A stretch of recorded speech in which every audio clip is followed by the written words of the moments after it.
Chapter 5. Shells. The concept that corresponds to a shell is so clear, so hard, and so sure that a poet, unable simply to draw it and, reduced farther to speaking of it, is at first at a loss for images. He is arrested in his flight towards dream values by the geometrical reality of the forms. And these forms are so numerous, often so original, that after a positive examination of the shell world, the imagination is defeated by reality. Here it is nature that imagines, and nature is very clever. One has only to look at pictures of ammonites to realize that, as early as the Mesozoic age, mollusks constructed their shells according to the teachings of a transcendental geometry. Ammonites build their homes around the axis of a logarithmic spiral. A very clear account of this construction of geometrical forms by life may be read in Monod Herzen's excellent book. A poet naturally understands this aesthetic category of life, and Paul Valéry's essay, Les Coquillages, Shells, fairly glows with the spirit of geometry. For Valéry, a crystal, a flower, or a shell stands out from the usual disorder that characterizes most perceptible things.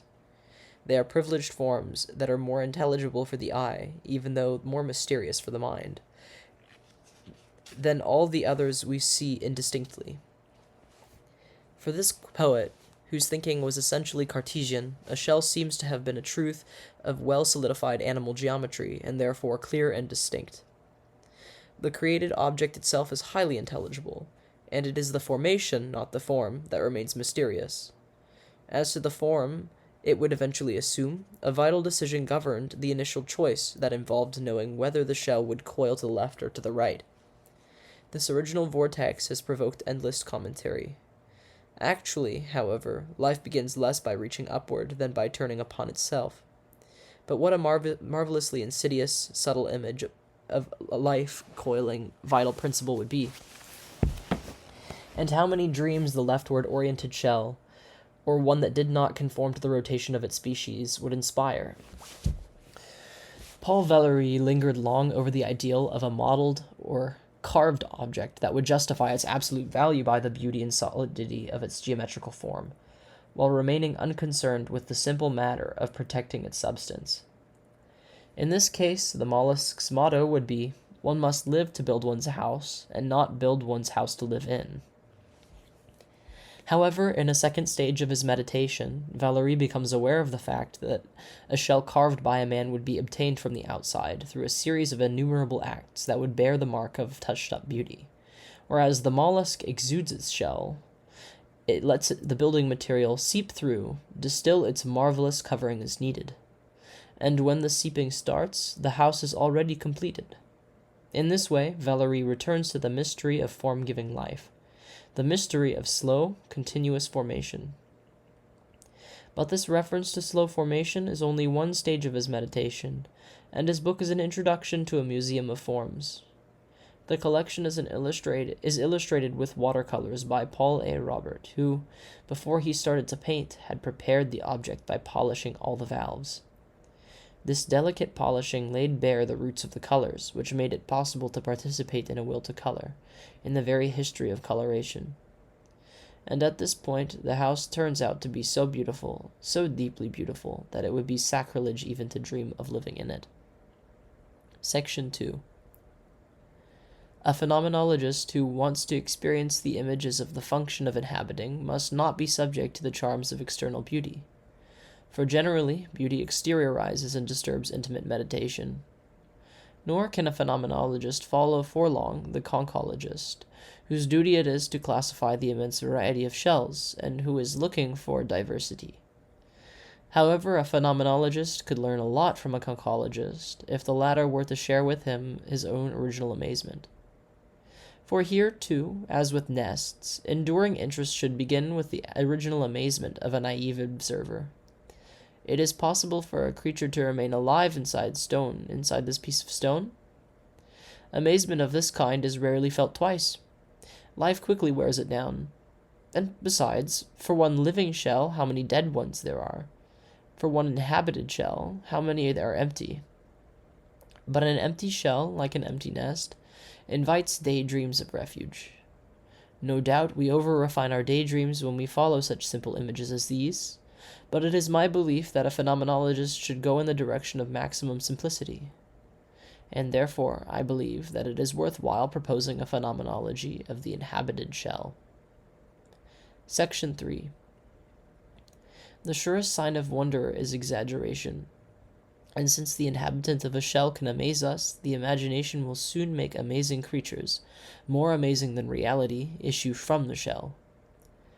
In Georges Baltrusaiti's fine volume entitled Le Moyen Âge Fantastique, we find reproductions of antique jewels in which the most unexpected animals, a hare, a bird, a stag, or a dog, come out of a shell, as from out of a magician's hat.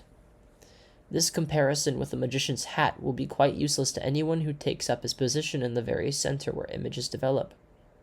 When we accept slight amazement, we prepare ourselves to imagine great amazement, and, in the world of the imagination, it becomes normal for an elephant, which is an enormous animal, to come out of a snail shell.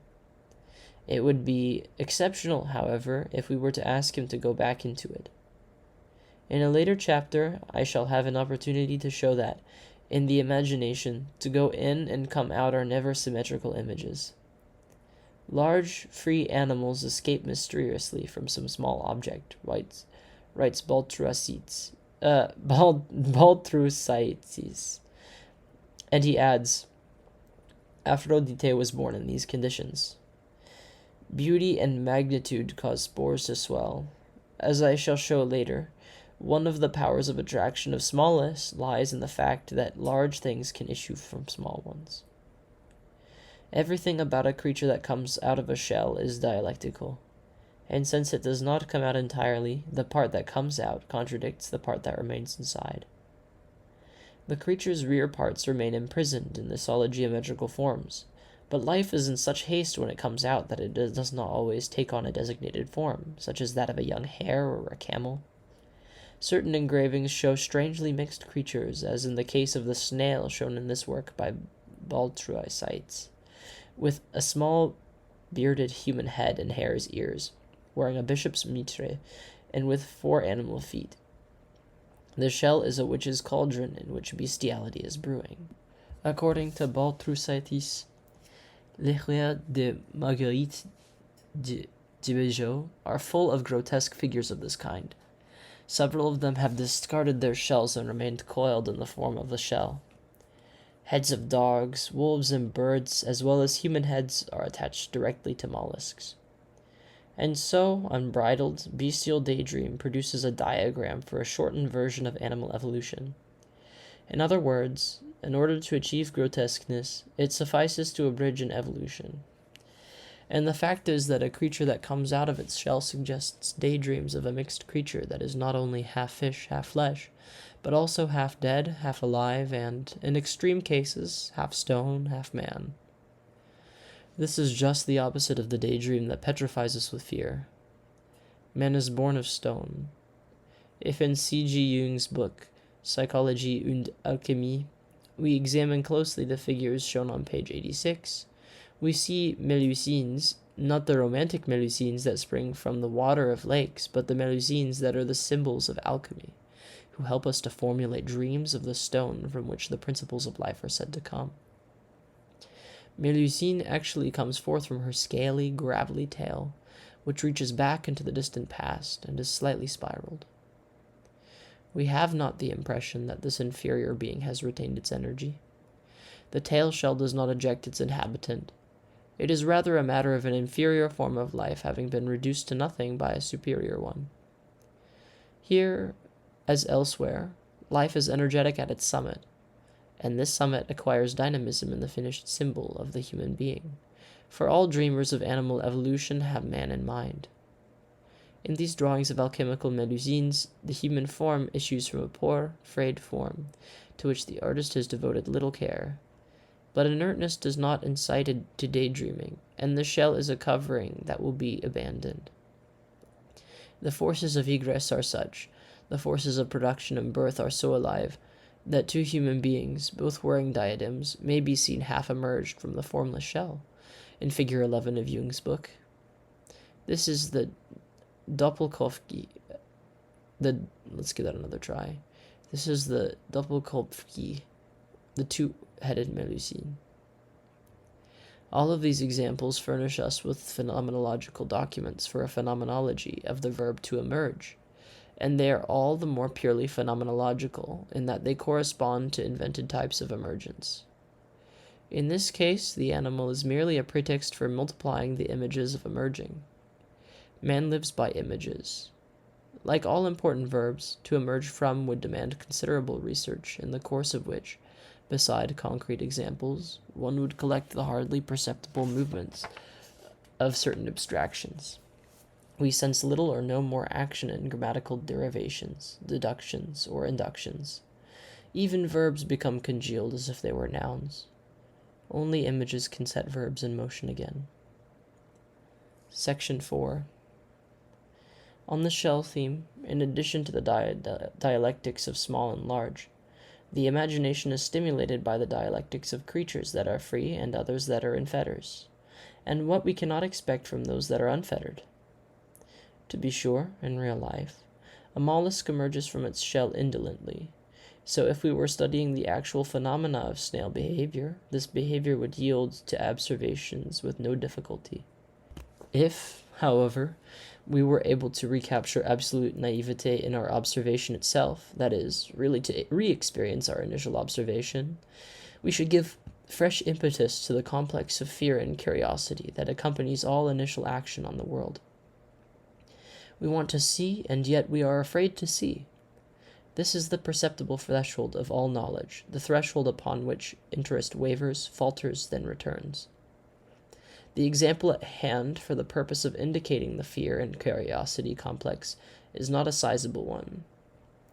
Fear of a snail is calmed immediately. It is an old story. It is insignificant. But then this study is devoted to insignificant things. Occasionally they reveal strange subtleties. In order to bring them out, I shall place them under the magnifying glass of the imagination. These undulations of fear and curiosity increase when reality is not there to moderate them. That is, when we are imagining. However, let's not invent, but rather give documents concerning images which have actually been imagined or drawn, and which have remained engraved in precious and other stones. There is a passage in the book by Georges Bautroussaitis in which he recalls the action of an artist who shows a dog that leaps from its shell and pounces upon a rabbit. 1 degree more of aggressiveness and the shell dog would attack a man. This is a clear example of the progressing type of action by means of which imagination surpasses reality. For here the imagination acts upon not only geometrical dimensions, but upon elements of power and speed as well. Not in an enlarged space either, but in a more rapid tempo. When the motion picture camera accelerates the unfolding of a flower, we receive a sublime image of offering. It is as though the flower we see opening so quickly and without reservation sensed the meaning of a gift, as though it were a gift from the world. But if the cinema showed us a snail emerging from its shell in fast motion, or pushing its horns towards the sky very rapidly, what an aggression that would be. What aggressive horns! All our curiosity would be blocked by fear, and the fear-curiosity complex would be torn apart. There is a sign of violence in all these figures in which an overexcited creature emerges from a lifeless shell. Here the artist precipitates his animal daydreams. Since they belong to the same type of daydreams, we must associate abbreviations of animals that have their heads and tails fastened together, the artist having neglected to show the intermediary parts of their bodies, with these snail shells from which emerge quadrupeds, birds and human beings. To do away with what lies between is, of course, an ideal of speed, and thanks to a sort of acceleration of the imagined vital impulse, the creature that emerges from the ground immediately assumes its physiognomy.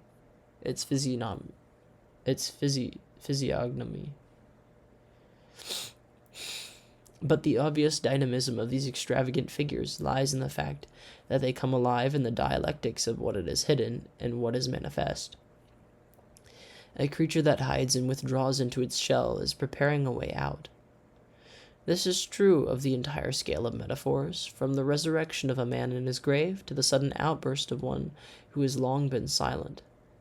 If we remain at the heart of the image under consideration, we have the impression that, by staying in the motionlessness of its shell, the creature is preparing temporal explosions, not to say whirlwinds of being.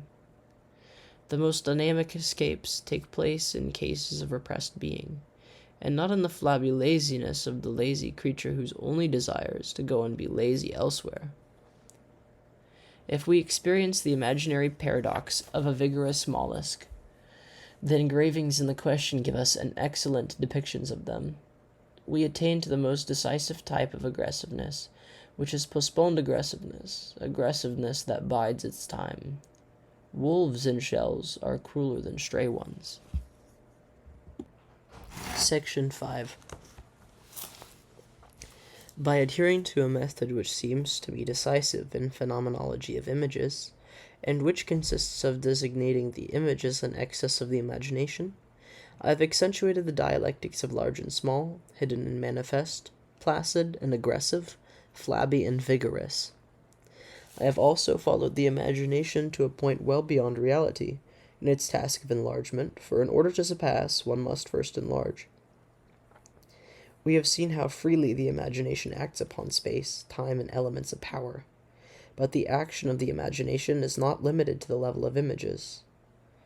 On the level of ideas, too, it tends towards extremes, and there are ideas that dream.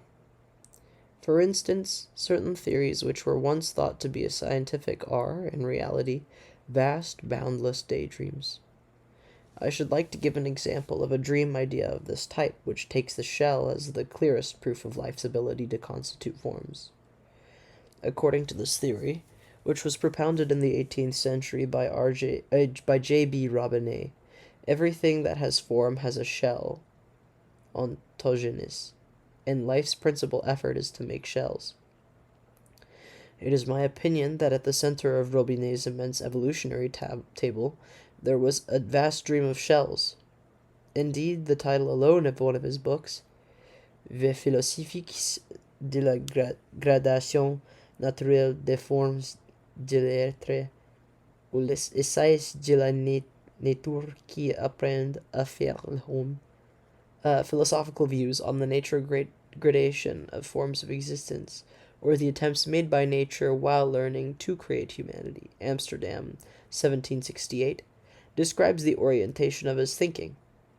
Those who have the patience to read the entire work will discover a veritable commentary in dogmatic form on the type of drawings I mentioned earlier. Here, too, partial animal forms appear on every side.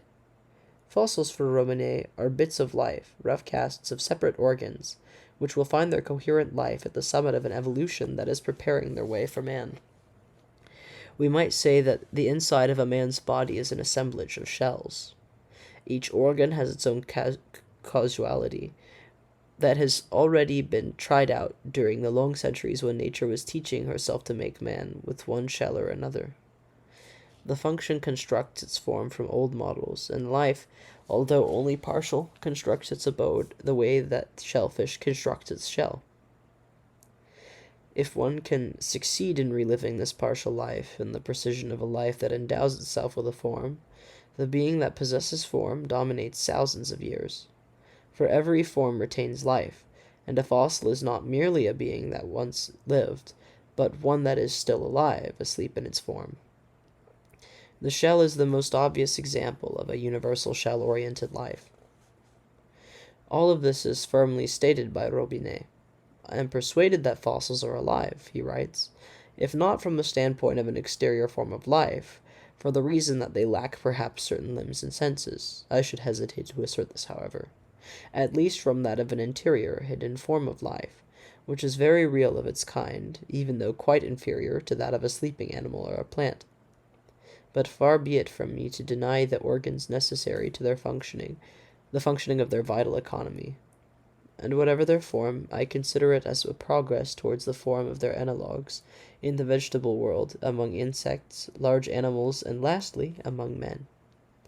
Robinet's book goes on to give descriptions, accompanied by very fine engravings, of lithocardites, heartstones, encephalites, which are a prelude to the brain, stones that imitate a jawbone, the foot, the kidney, the ear, the eye, the hand, muscles, then orchis, diorchis, triorchis, the priapolites, quilites, and phalloids, which imitate the male organs, and the hysterapetia, which imitate the female organs.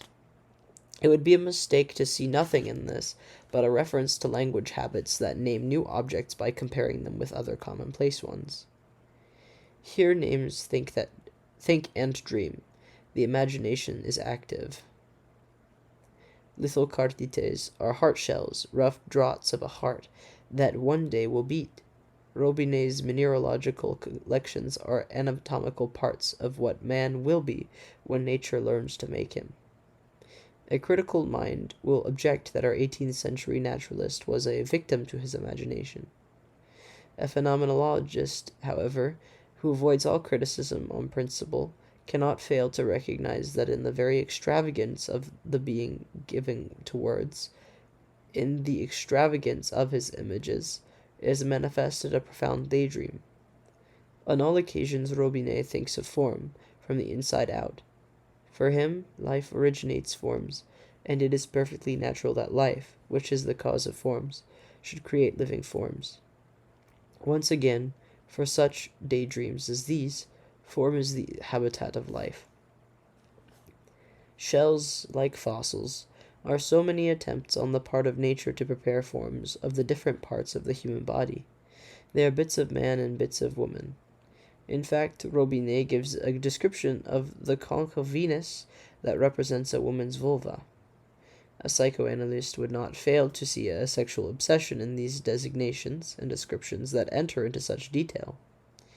Nor would he have any difficulty finding, in the Shell Museum, such representations of phantasms as that of the toothed vagina, which is one of the principal themes of Marie Bonaparte's study of Edgar Allan Poe. Indeed, if we listen to Robinet, we should be inclined to believe that nature went mad before man did. And one can imagine the diverting reply that Robinet would make in defense of this system of observations of psychoanalysts or psychologists. With simple gravity he wrote, "We should not be surprised at the assiduity with which nature has multiplied models of the generative organs, in view of the importance of these organs." With a dreamer of scholarly thoughts such as Robinet, who organized his visionary ideas into a system, a psychoanalyst accustomed to untangling family complexes would be quite powerless. We should need a cosmic psychoanalysis, one that would abandon for a second human considerations and concern itself with the contradictions of the cosmos. We should also need a psychoanalyst of matter which, at the same time that it accepted the human accompaniment of the imagination of matter, would pay closer attention to the profound play of the images of matter. Here, in the very limited domain in which we are studying images, we should have to resolve the contradictions of the shell.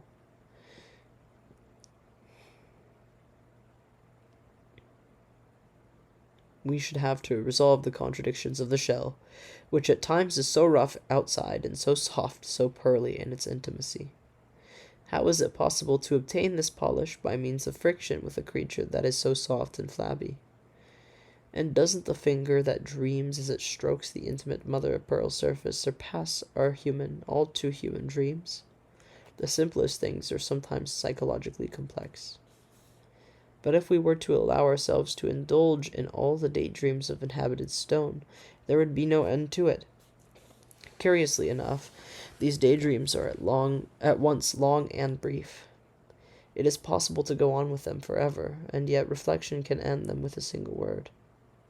At the slightest sign, the shell becomes human, and yet we know immediately that it is not human.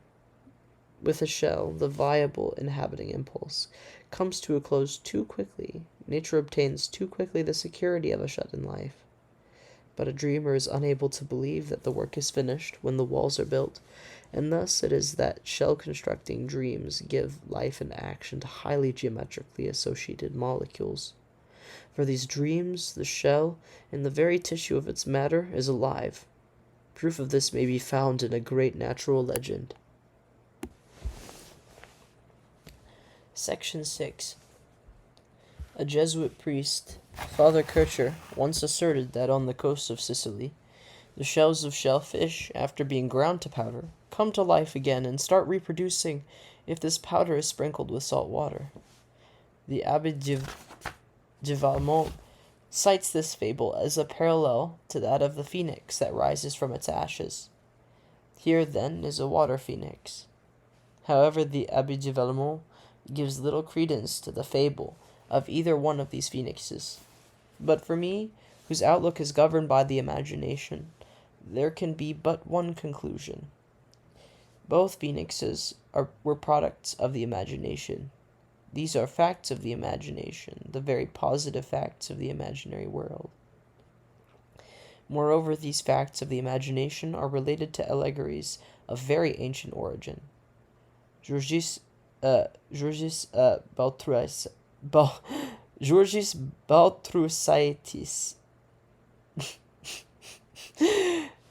Georges Baltrusitis recalls that, as late as the Carolingian epoch, burial grounds often contain snail shells, an allegory of the grave in which man will awaken. And in Le Bestiaire du Christ, Charbonneau-Lassalle writes, taken as a whole, with both its hard covering and its sentient organism, the shell, for the ancients, was the symbol of the human being in its entirety, body and soul. In fact, ancient symbolics used the shell as a soul for the human body, which encloses the soul in an outside envelope, while the soul quickens the entire being, represented by the organism of the mollusk. Thus, they said, the body becomes lifeless when the soul has left it, in the same way that the shell becomes incapable of moving when it is separated from the part that gives life. A wealth of documentation could be assembled on the subject of resurrection shells. There is no need, however, given the simplicity of the problems treated in this work, for us to insist on very remote traditions. All we have to do is to ask ourselves how, in this case of certain naive daydreams, the simplest images can nurture a tradition. Charbonneau-Lassalle says these things with all the simplicity and naivete one could wish.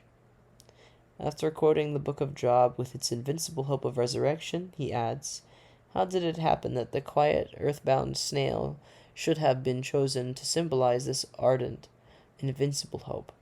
The explanation is that at the gloomy time of year, when winter's death holds earth in its grip, the snail plunges deep into the ground, shuts itself up inside its shell, as though in a coffin by means of a strong limestone epigram, until spring comes and sings Easter hallelujahs over its grave.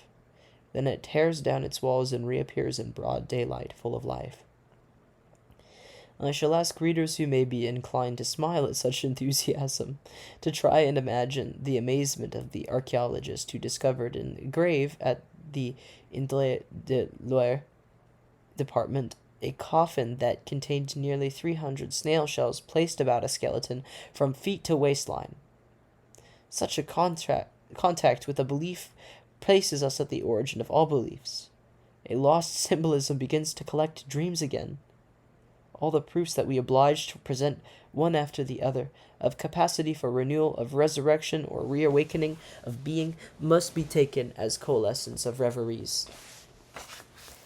If we add to these allegories and symbols of resurrection the synthesizing nature of dreams, of the powers of matter, we understand the fact that the profound dreamers are unable to rule out the dream of a water phoenix. The shell itself, in which a resurrection is being prepared, and the synthesizing dream is subject to resurrection. For if the dust in the shell can experience resurrection, there is no reason why the pulverized shell should not recapture its spiraling force. Of course, a critical mind will scoff at unconditioned images, and a realist would soon demand control experiments. Here, as elsewhere, we would want to verify the images by confronting them with reality. If he were shown a mortar filled with crushed shells, he would say, "Now make a snail." But a phenomenologist's projects are more ambitious. He wants to live as the great dreamers of images lived before him.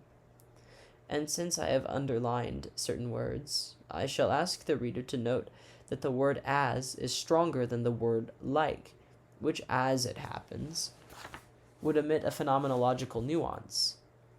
The word like imitates, whereas the word as implies that one becomes the person who dreams the daydream.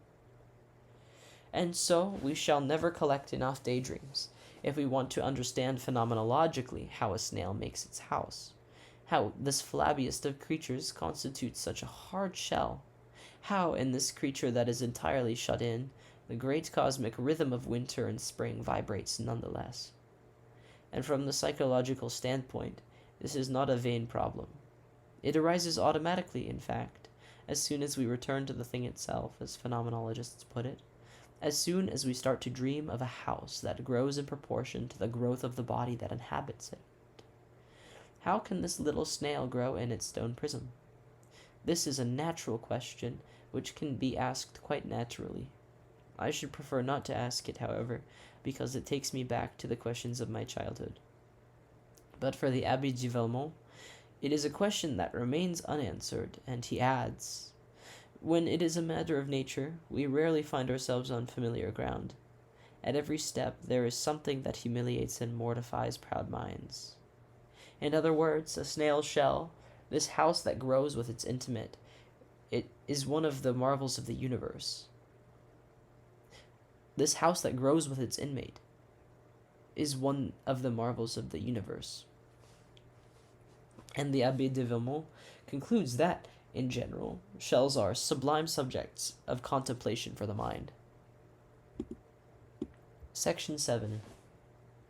It is always diverting to see a destroyer of fables become the victim of a fable. At the beginning of the 18th century, the Abbé de Valmont believed no more in the fire phoenix than he did in the water phoenix. But he did believe in palagenesis, that is, in a sort of mixture of the both. If we reduce a fern to ashes, which we dissolve in pure water, then allow the water to evaporate, we obtain lovely crystals that have the form of a firm frond. And many other examples could be furnished of dreamers meditating in order to discover what I should call saturated growth salts of formal causality. But closer to the problems with which we are concerned just now, one feels in the Abbé de Valmont's book of effect of contamination of the nest images and those of the shell. At one point, this author speaks of the anatifere plant, or the anatifere shellfish, that grows on the wood of ships. It is an assemblage of 8 shells, he writes, that looks rather like a bunch of tulips. All of the same substance as mussel shells. The entrance is at the top, and it is closed by means of little doors that are joined together in a most admirable way. All that remains is to find out how the sea plant and the little inmates that occupy these artistically created departments are formed. A few pages on, the contamination of the shells in the nest is presented quite clearly. These shells are nests from which birds have flown. I say that the different shells of my anatifere plant are nests in which the birds of obscure origin that in France we call macréocisses, scoter ducks, form and hatch. Here we have a confusion of genres that is quite common to the daydreams of pre-scientific epochs. Scoter ducks were supposed to be cold-blooded birds. If it was asked how these birds hatch their young, a frequent reply was, why should their hens set since, by nature, they can warm neither the eggs nor the nestlings?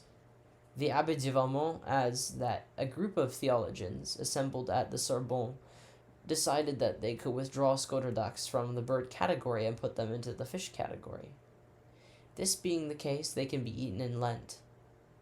Before it leaves its nest shell, the scoter duck, which is half bird, half fish, is attached to it by a pedunculated beak.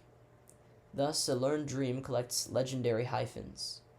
Here, the great daydreams of nest and shell are presented in 2 perspectives that could be said to be in reciprocal anamorphosis. Nest and shell are 2 great images that reflect back their daydreams. Here, forms do not suffice to determine such affinities. Indeed, the principle of the daydreams that welcome such legends goes beyond experience. For here, the dreamer has entered into the domain in which convictions that originate beyond what we see and touch are formed. If nests and shells were without significance, their image would not be so easily or imprudently synthesized. With eyes closed and without respect to form and color, the dreamer is seized by convictions of a refuge in which life is concentrated, prepared, and transformed. Nests and shells cannot unite as strongly as is otherwise than by virtue of their onirism. Here, an entire branch of dream houses finds two remote roots that intermingle in the same way that, in human daydreams, everything remote intermingles. One hesitates to be too explicit about these daydreams, which no memory can either clarify or explain. And if one of them takes in the resurgence manifested in the above-mentioned texts, one inclines to think that imagination antedates memory. Section 8. After this long excursion into the more distant regions of daydream, let us return to images that seem closer to reality. Yet I wonder if an image of the imagination is ever close to reality. For often when we think we are describing, we merely imagine. We believe that we have achieved a description that is at once instructive and amusing.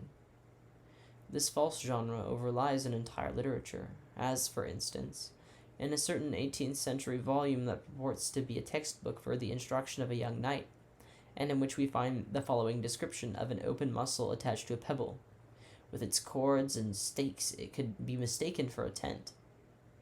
Naturally, the author doesn't fail to mention the fact that these tiny cords can be woven into fabric, and it is true that at one time mussel threads were actually made from the mooring cords of mussels. The author's philosophical conclusion is presented in a very commonplace image. Snails build a little house which they carry about with them, so they are always at home in whatever country they travel. I should not repeat such triviality as if I had not found it hundreds of times in various writings, and here it was offered for meditation to a knight of 16. There is also frequent reference to the perfection of natural dwellings. They are built on the same plan, he writes, the object of which is to provide shelter for the animal. But what variety in this very simple plan! Each one has its own perfections, its own charms, and conveniences. Such images as these correspond to a childish, superficial, diffuse type of wonderment. However, a psychology of the imagination must take note of everything, since the most minor interests can prepare the way for major ones.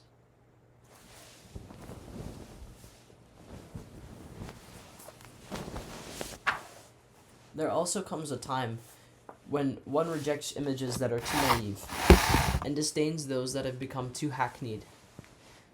Certainly, none is more hackneyed than that of the shell house.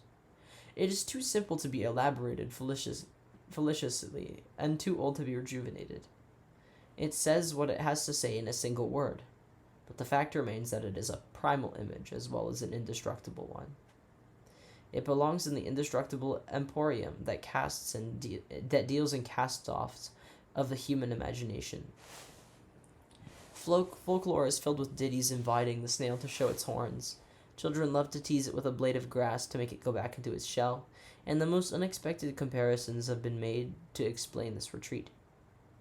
According to one biologist, a snail withdraws into its kiosk the way that a girl who has been teased goes and cries in her room. Images that are too clear, here we have an example, become generalities, and for that reason block the imagination. We've seen, we've understood, we've spoken. Everything is settled. So we must find a particular image in order to restore life to the general image. Here is one for reviving this paragraph, in which we seem to be victims of the commonplace. Robinet believed that it was by rolling over and over that the snail built its staircase. Thus, the snail's entire house would be a stairwell. With each contortion, this limp animal adds a step to its spiral staircase. It contorts itself in order to advance and to grow. The bird building its nest was content to turn round and round. Robinet's dynamic shell image may be compared with Michelet's dynamic image of the nest. Section 9. Nature has a very simple way of amazing us, through exaggerated size. In the case of the shell commonly known as the grande bénitière, or the grand baptismal font, We see nature dreaming an immense dream, a variable. Ugh. We see nature dreaming an immense dream, a veritable delirium of protection that ends in a monstrosity of protection. This mollusk only weighs 14 pounds, but the weight of each of its valves is between 500 and 600 pounds, and it measures from a yard to a yard and a half in lengths. The author of this book, which belongs in the famous Bibliothèque des Merveilles, the collection of marvels, adds, in China, certain rich mandarins own bathtubs made of one of these shells. A bath taken in the abode of such a mollusk must be very mollifying indeed. And what capacity for relaxation must be found by a 14-pound animal that occupies this much space? Being myself a mere dreamer of books, I know nothing about biological realities, but when I read this account by Armand Landrin, I sink into a vast dream of cosmicity, and who would not feel so cosmically cheered at the thought of taking a bath in the Grand Benetier's shell? The Grand Benetier's strength is on par with the height and bulk of its walls. Indeed, according to one observer, it would take 2 horses hitched to each valve to force the Grand Benetier to yawn in spite of itself. I should love to see an engraving that represented this exploit. I can imagine it, however, by recalling an old picture which I have looked at long and often, of horses hitched to the 2 hemispheres, between which nothing existed but space. Here, this image depicting the Magdeburg experiment, which is legendary in elementary scientific culture, would have a biological illustration. 4 horses to overcome 14 pounds of limp flesh. But however exaggerated in size nature's creations may be, man can easily imagine things that are bigger still. In an engraving by Cork, based on the composition by Hieronymus Bosch, known as Shell Navigating on the Water, we see an enormous mussel shell in which some 10 persons are seated, with 4 children and a dog. There is an excellent reproduction of this mussel shell inhabited by men in the fine book of On Hieronymus Bosch by André Lafont. This hypertrophy of the dream of inhabiting all the hollow objects of the world is accompanied by ludicrous scenes peculiar to Bosch's imagination. In the mussel shell, the travelers are feasting and carousing, with the result that the dream of tranquility we should like to pursue when we withdraw into our shells is lost because of the insistence upon frenzied joy that marks the genius of the painter. But after the hypertrophic daydreaming, we always have to return to the type of daydreaming that is designated by its original simplicity. We know how perfectly well that to inhabit a shell we must be alone. By living this image, one knows that one has accepted the solitude. To live alone, there's a great dream. The most lifeless, the most physically absurd image, such as that of living in the shell, can serve as origin of such a dream. For it is a dream that, in life's moments of great sadness, is shared by everybody, both weak and strong, in revolt against the injustices of men and of fate.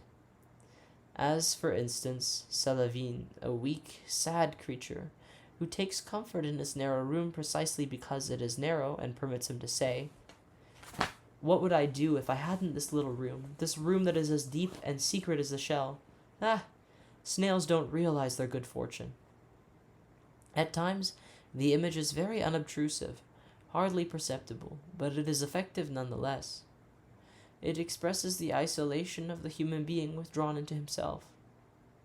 A poet, at the same time that he dreams of some childhood house, magnified in his memory to become la vieille maison où vont et viennent l'étoile et la rose, the old house where star and rose come and go, writes, "Mon ombre formait un coquillage sonore, et les poètes écoutent son passé. Dans la coquille de l'ombre de son corps." My shadow forms a resonant shell, and the poet listens to his past in the shell of his body's shadow. At other times, the image acquires its force through the effect of an isomorphism of a restful space. Then every hospitable hollow is a quiet shell. The poet Gaston writes, Ce matin je dirai le simple bonheur d'un allonge au creux d'une barquette. L'oblongue coquille d'un canon cesse fermée sur lui. Il dort. C'est une amande. La barquette, comme un livre, épouse le sommeil. This morning I shall tell the simple happiness of a man stretched out in the hollow of a boat. The oblong shell of a skiff has closed over him. He is sleeping. An almond, the boat like a bed, espouses sleep. A man, an animal, an almond, all find maximum repose in a shell. The virtues of repose dominate all of these images. Section 10. Since it is my endeavor to multiply all the dialectical shadings by which the imagination confers life upon simplest of images, I would like to note a few references to the offensive capacity of shells. In the same way that there are ambush houses, there exist trap shells, which the imagination makes into fishnets, perfected with bait and snap. Pliny gives the following account of how the pea crab's muscle finds its sustenance. The blind shellfish opens up, thus exposing its body to all the small fish playing about. When they can sense that they can enter with impunity, they become emboldened and fill the shell. At this moment, the crab, which is on the alert, warns the mussel by means of a little bite, upon which the latter closes the shell, crushing everything that is caught between the valves, then divides the prey with its partner. In the way of animal stories, it would be hard to do better.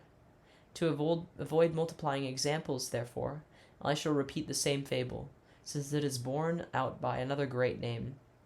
In Leonardo da Vinci's notebooks, he read, An oyster opens wide at a full moon. When the crab sees this, it throws a pebble or a twig at the oyster to keep it from closing, and thus have it to feed upon. Da Vinci adds that the subtle suitable moral to this fable. Like the mouth that, in telling its secret, places itself at the mercy of an indiscreet listener. Extensive psychological research would be needed to determine the value of the moral examples that have always been drawn from animal life. I only point this out in passing, however, since our encounter with the problem is quite accidental. But there are names that tell their own story, such as the name of the Bernard l'Ermite or hermit crab. This mollusk does not build its own shell, but, as everyone knows, goes to live in an empty shell. It changes when it feels too scramped for fit space. The image of the hermit crab that goes to live in abandoned shells is sometimes associated with the habits of the cuckoo, which lays its eggs in other nests. In both cases, nature seems to enjoy contradicting natural morality. The imagination, whetted by exceptions of all kinds, takes pleasure in adding resources of cunning and ingenuity to the characteristics of this bird squatter. The cuckoo, we are told, after making sure that the setting mother bird has gone, breaks an egg in the nest in which it plans to lay. If it lays 2 eggs, it breaks 2. In spite of its identifying call, the cuckoo is also past master in the art of concealment. It loves to play hide and seek, and yet no one has ever seen it. And often as it happens in real life, the name is better known than the bearer. Who, for instance, can distinguish between the russet and the blonde cuckoo? According to Abbe Vincilot, certain observers have maintained that the russet cuckoo is simply the gray cuckoo when it is young, and that if some migrate northwards and others southwards, then with the same result that the 2 species are not to be found in the same locality, it is because among migrant birds, old and young rarely visit the same country. Is it any wonder, then, that this bird, with its instinct for secrecy, should have been credited with such powers of metamorphosis that, for centuries, according to Abbe Vincilot, the ancients believed that the cuckoo became transformed into a hawk? Musing upon a legend of this kind, and recalling that the cuckoo is an egg thief, I suggested that the story of its turning into a hawk might be summarized in a scarcely altered version of the French proverb, Qui volait un œuf, en enlève un bœuf. He who steals an egg will carry off an ox. Section 11. There are minds for which certain images retain absolute priority. Bernard Palissy was one of these, and, for him, shell images were of enduring interest. If one had to designate Palissy by the dominating element of his material imagination, he would fall quite naturally into an earthly group. But since the material imagination is a matter of nuances, Palissy's imagination would have to be specified as that of an earthly being in a quest of a hard earth that must be further hardened by fire, but which also has the possibility of attaining natural hardness through the action of solidifying, self-containing salt. Shells manifest in the same possibility, and, in this respect, the limp, sticky, slimy creatures that inhabit them play a role in their hard consistency. Indeed, the principle of solidification is so powerful, the conquest of hardness is carried so far, that the shell achieves its enamel-like beauty as though it had been helped by fire. Beauty of substance is added to beauty of geometrical form. For a potter or an enamelist, a shell must indeed be a subject for infinite meditation. But there are many animals beneath the enameled glaze of the gifted potter's plates that have been made the hardest possible shells of their skins. If we relive Bernard Palissy's passion, in the comic drama of different sorts of matter, or in the struggle between clay and fire, we can understand why the humblest snail that secreted its own shell should have provided him with food for infinite daydreaming. Among all these daydreams, I shall note here only those that furnish the most curious images of the house. The following, entitled, About a Fortress City, de la Vie de Forteresse, is included in Palissy's Recepte Véritable. In summarizing it, I will try to retain the amplitude of the original. Faced with the horrible dangers of war, Bernard Palissy contemplated a design for a fortress city. He had lost all hope of finding an existing plan in the cities built today.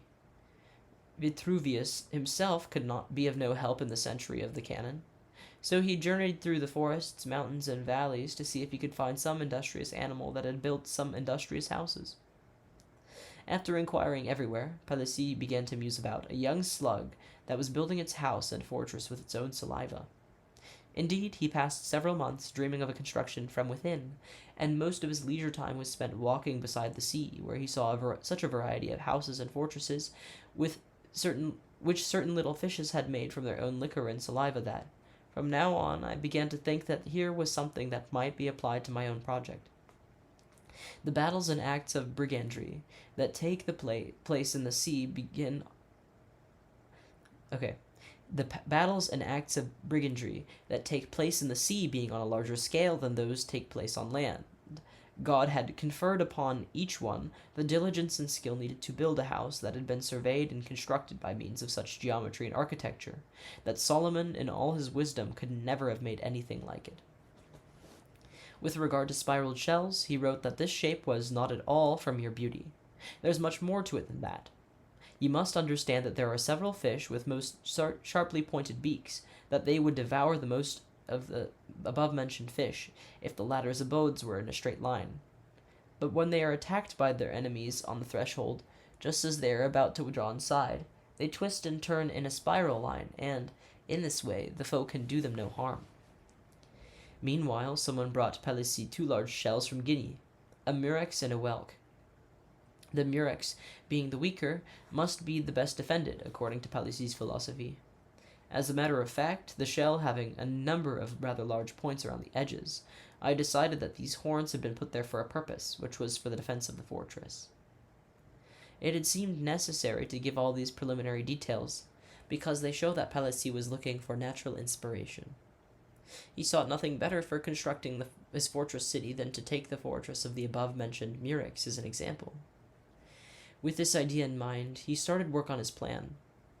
In the very center of the fortress city, there would be an open square on which the governor's house would be located. Starting from the square, a single street would run 4 times around the square, first in 2 circuits that espouse the shape of the square, then in 2 octagon-shaped circuits.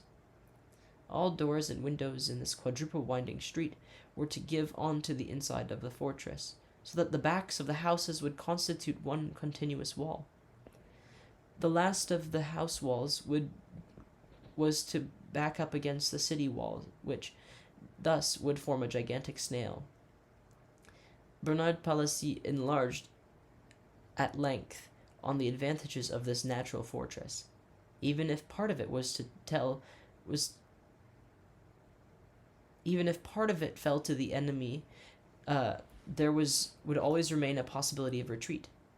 In fact, it was the spiral movement of retreat that determined the general line of the image. Nor would enemy cannon be able to follow the retreat and rake the streets of the coiled city. Enemy artillerymen would be as disappointed as the pointed beak marauders had been when they tried to attack a coiled shell. In this summary, which may seem too long to the reader, it has nevertheless been impossible to enter into the detail of mixed images and proof. A psychologist who followed Palissy's text line by line would find images used as proof, images that are witnesses of a reasoning imagination. This simple account is psychologically complex, but for us in this century, the reasoning of such images is no longer convincing. We no longer have to believe in natural fortresses.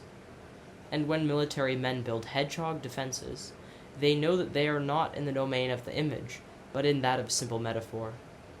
It would be a great mistake, however, if we were to confuse the genres and take Palissy's snail fortress as for a simple metaphor. This is an image that has inhabited a great mind. As for myself, in a leisurely book of this kind, in which I enjoy all of the images, I was obliged to linger over the monstrous snail. And in order to show that, through the simple play of the imagination, any image may be increased in size, I should like to quote the following poem in which a snail assumes the dimensions of a village. C'est un escargot énorme qui descend de la montagne, et les ruisseaux le accompagnent. De sa bave blanche, très vieux, il n'a plus qu'une cornée, c'est son court clocher carré.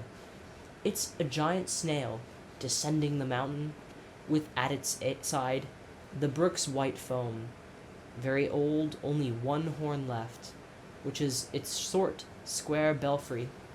And the poet adds, Le château est sa coquille. The manor is its shell. But there are other passages in Bernard Palissy's works which accentuate this predestined image that we are obliged to recognize in his shell house experience. As it happens, this potential constructor of a shell fortress was also an architect and landscape gardener, and to complement his plan for gardens, he added plans for what he called chambers. These chambers were places for retreat that were as rough and rocky on the outside as an oyster shell. The exterior of the aforementioned chamber, wrote Palissy, will be made of masonry with large uncut stones, in order that the outside should not seem to have been man-built. Inside, on the contrary, he would like it to be as highly polished as the inside of a shell. When the masonry is finished, I want to cover it with several layers of enameling, from the top of the vaulted ceiling down to the floor. This done, I should like to build a big fire in it, until the aforesaid enameling is melted and coating the aforesaid masonry. In this way, the inside of the chamber would seem to be made of one piece, and would be so highly polished that the lizards and earthworms that come in there would see themselves as in a mirror. This indoor fire, lighted for the purpose of enameling bricks, is a far cry from the blaze we light in our time to dry the plaster. Here, perhaps, Palissy recaptured visions of his potter's kiln, in which the fire left brick tears on the walls. In any case, an extraordinary image demands extraordinary means. Here a man wants to live in a shell. He wants the walls that protect him to be as smoothly polished and as firm as if his sensitive flesh had come in direct contact with them. The shell confers a daydream of purely physical intimacy. Bernard Palissy's daydream expresses the function of inhabiting in terms of touch. Because dominant images tend to combine, his fourth chamber is a synthesis of a house, shell, and cave. The inside masonry will be so skillfully executed, he wrote, that it will appear to be simply a rock that has been hollowed out in order to cut stone from the interior. and the aforesaid chamber will be twisted and humped with several skewed humps and concavities, having neither appearance nor form of either the chiseler's art or work done by human hands. And the ceiling vaults will be so tortuous that they will look as though they are about to fall, for the reason that there will be several pendant humps. Needless to say, the inside of this spiraled house will also be covered with an animal. It will be a cave in the form of a coiled shell. Thus, by means of a great sum of human labor, this cunning architect succeeded in making a natural dwelling of it. To accentuate the natural character of the chamber, he had covered it with earth, so that, having planted several trees in the aforesaid earth, it would not seem to have been built. In other words, the real home of this man of the earth was subterranean. He wanted to live in the heart of a rock, or, shall we say, in the shell of a rock. The pendant humps fill this dwelling with a nightmare dread of being crushed, while the spiral that penetrates deep into the rock gives an impression of anguished depth. But a being who desires to live underground is unable to dominate commonplace fears. In his daydreams, Bernard Palissy was a hero of subterranean life. In his imagination he derived pleasure, so he said, from the fear manifested by a dog barking at the entrance of a cave, and this same thing was true of the hesitation on the part of a visitor to enter further into the tortuous labyrinth. Here the shell cave is also a fortress city, for a man alone, a man who loves complete solitude, and who knows how to defend and protect himself with simple things. And a man who knows how to defend and protect himself with simple images. There's no need of a gate, no need of an iron-trimmed door. People are afraid to come in. In any case, an important phenomenological investigation remains to be made on the subject of dark entrance halls. Section 7. With nests with shells, at the risk of wearying the reader, I have multiplied the images that seem to me to illustrate the function of inhabiting in elementary forms which may be too remotely imagined. Here one senses clearly that this is a mixed problem of imagination and observation. I have simply wanted to show that whenever life seeks to shelter, protect, cover, or hide itself, the imagination sympathizes with the being that inhabits the protected space. The imagination experiences protection in all of its nuances of security, from the life in the most material of shells to more subtle concealment through imitation of surfaces.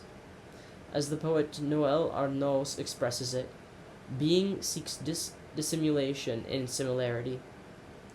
To be safely under cover of a color is carrying the tranquility of inhabiting to the point of culmination, not to say imprudence. Shade, too, can be inhabited. Section 8. After this study of shells, we could, of course, tell a number of stories about the turtle which, as the animal with the house that walks, would lend itself to much facile commentary. However, this commentary would only illustrate with new examples themes that have already been treated. I shall therefore forego writing a chapter on the turtle's house. But since slight contradictions to primal images can occasionally stimulate the imagination, I should like to comment upon a passage from the Flemish travel notes of the Italian poet Giuseppe Ungaretti.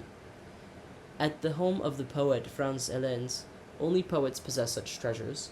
Ungaretti saw a woodcut depicting the fury of a wolf which, having attacked a turtle that had withdrawn into its bony carapace, went mad without having appeased its hunger. These 3 lines keep coming back to my mind, and I tell myself endless stories about them. I see the wolf arriving from a distant, famine-stricken land. It is lean and hungry-looking, its tongue hanging out red and feverish. At the moment, what should come out from under a bush but a turtle, considered by epicures the world over to be a particularly delicate morsel. With one leap, the wolf seizes its prey, but the turtle, which is endowed by nature with unusual alacrity, when it wants to withdraw head, limbs, and tail into the house, is quicker than the wolf. For the famished wolf, it is now nothing but a stone on the road. One hardly knows which side to take in this dramatic incident of hunger, but I have tried to be impartial. I don't like wolves, but for once the turtle might have refrained from action, and Ungaretti, who had thought lengthily about the engraving, said explicitly that the artist had succeeded in making the wolf likable and the turtle odious. A phenomenologist would have made many comments on this. A phenomenologist would have many comments to make on this commentary. Of course, the psychological interpretation exceeds the facts, since no drawn line can interpret an odious turtle. The animal in its box is sure of its secrets. It has become a monster of impenetrable physiognomy. The phenomenologist, therefore, will have to tell himself the fable of the wolf and the turtle. He will have to elevate the drama to the cosmic level and, from there, meditate upon world hunger. To put it more simply, the phenomenologist would need to have, for one moment, the entrails of the wolf, faced with a prey that was turned into stone. If I had reproductions of an engraving of this kind, I should use them to differentiate and measure people's views and the depth of their participation in hunger dramas throughout the world. Almost surely, this participation would manifest a certain ambiguity. Some would give in to the drowsiness of the storytelling function and leave the play of the old childish images undisturbed. They would take pleasure in the wicked animal's resentment and laugh up their sleeves at the turtle that withdrew into its shell. Others, however, having been alerted by Ungaretti's pertation, might reverse the situation. Such a reversal of a fable that has long lain dormant in its traditions could have a rejuvenating effect on the function of storytelling. For here the imagination makes a fresh start, which could be of advantage to phenomenologists. Reversals of this kind may seem to have only slight documentary interest for the all-of-a-piece school of phenomenologists who take the world as their next-door neighbor. They are immediately conscious of being of and in the world. But the problem becomes more complicated for a phenomenologist of the imagination, constantly confronted with the strangeness of the world, and what is more, the imagination, by virtue of its freshness and its own particular activity, can make what is familiar into what is strange. With a single poetic detail, the imagination confronts us with a new world. From then on, the detail takes precedence over the panorama, and a simple image, if it is new, will open up an entire world. If looked at through the 1,000 windows of fancy, the world is in a state of constant change. It therefore gives fresh stimulus to the problem of phenomenology. By solving small problems, we teach ourselves to solve large ones. I have limited myself to proposing exercises conceived for an elementary phenomenology. I am moreover convinced that the human psyche contains nothing that is insignificant.